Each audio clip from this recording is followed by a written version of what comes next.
रामकृष्ण हरे. मी आज परसबागेत आलेले.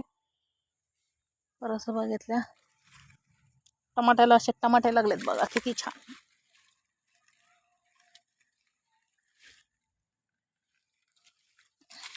काही पिकलेत पण, काही तर पिकलेत. हे चटणीसाठी घेऊन जाणार आहे. काढून मस्तच झालेत. हिरवे पण आहेत, पिकले पण आहेत. इकडं पण पिकलेत. ह्याला जरा दुर्लक्षच व्हायला, पाणी द्यायला जमा नाही. गवत पण वाढले. डाळिंबाच्या रोपामधलं गवत काढले. सगळं छान. आता थोड्याच दिवसात ह्याला वरती घेऊन जायचं.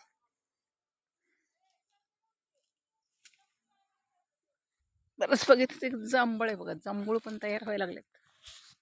हे बघा, असे छोटे छोटे जांभळ तयार झालेत. मस्तच. यावर्षी खूप जांभळ खायला भेटणार आहेत. भरपूर असे जांभळ लागलेले. जांभळाचं झाड आहे एवढं मोठं. ह्याला भरपूर असे जांभळ लागलेले आहेत बघा. आंबे पण भरपूर लागलेले आहेत. परसबागेतलाच आंबा आहे. परसबागेतच चिक्कू आहे. परसबागेतच रामफळ आहे. रामफळकडे लक्ष गेलं नाही. जरा रामफळकडे बघूया. रामफळ आले का बघूया.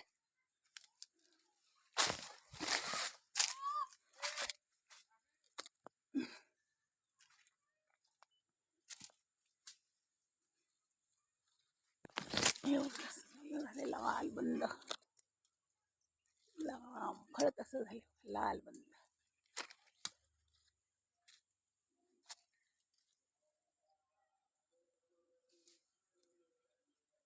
अजून कच्च आहे, पिकलं नाही. मी सीताफळ पण लागले तेव्हा. रामफळच्या शेजारी सीताफळाचं पण झाड आहे.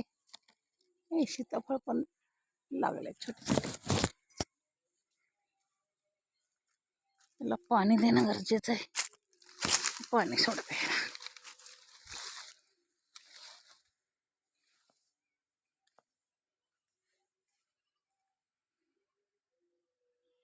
नारळाचे पण झाड आहेत, त्याला काय अजून नारळ लागलेले नाही. केव्हा लागतात काय माहित. सुकले.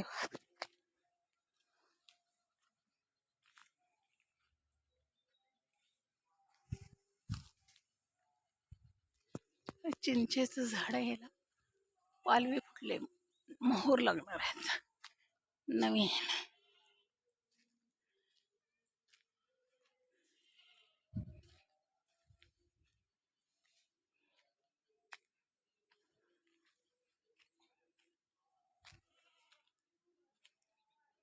हे छोटे पेरूचे झाड आलेले आहेत. तुळसचे झाड आलेले आहेत. हे पण दुसरीकडे काढून लावणार आहे. ह्याला पाणी सोडते.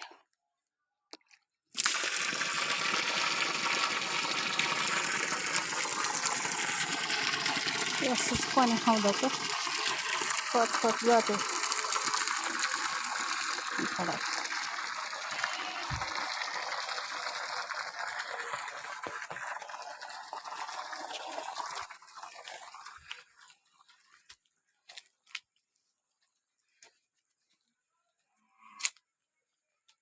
जरा दुसरा पण पाईप जोडला.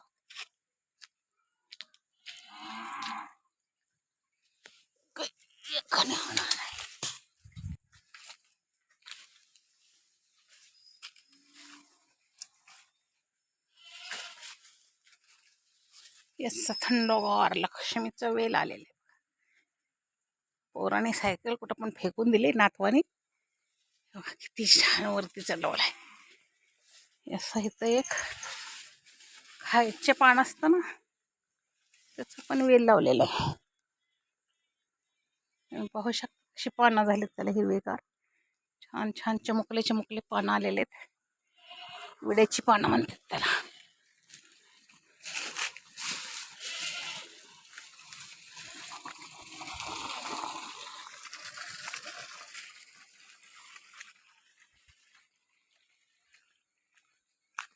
असं पाणी वाटोळ होते म्हणून पाईप जोडते त्याला.